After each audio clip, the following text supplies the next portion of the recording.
What if, like, I mean, you understand India fairly well in the global scenario, and what would be your general approach? What has happened past few weeks in the United States regarding social media platforms, and a lot of research has come out, and though we know that this is just one side of the picture and there's another one, but as activists, as people in this field, we need to inform and comment about it. Any thoughts that you have about what is going on in the social media world, how it is drastically changing? Every day there is a new headline, which can be very scary for parents at times. Sure. One thing I can share is that it's actually no new news.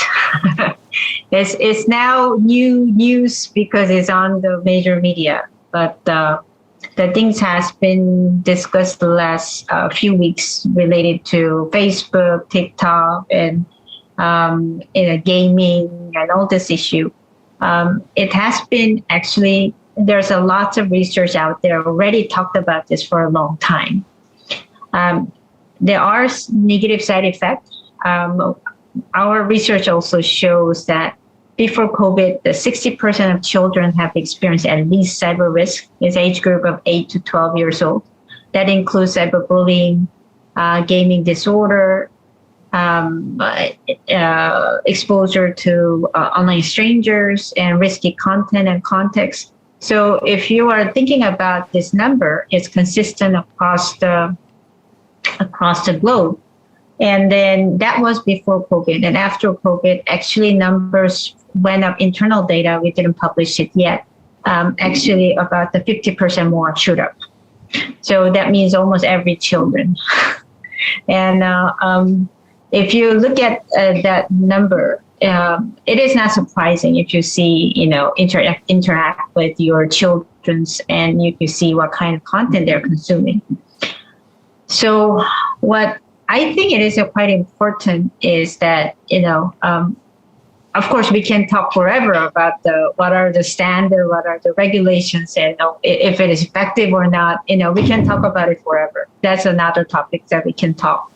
But for the parents and the general public, it is important to understand that risk and harm are different.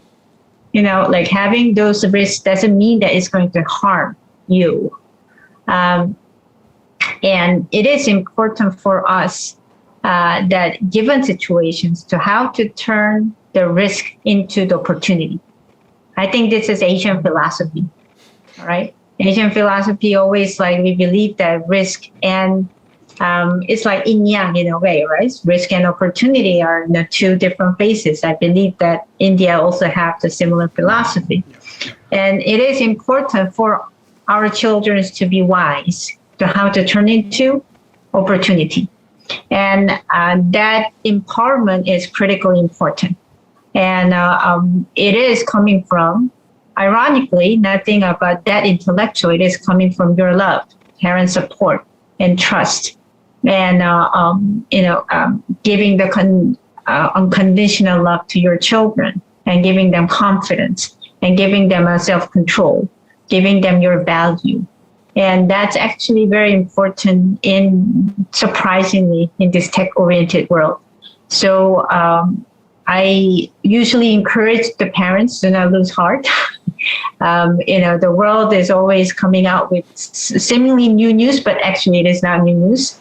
But at the same time, we need to be mindful of what's going on. And we need to be mindful and understand what's going on in the digital space, and help children to be the wise consumer, at the same time, more brave creator. So that's actually parents' role. We need to study, we need to understand, and we need to help our children.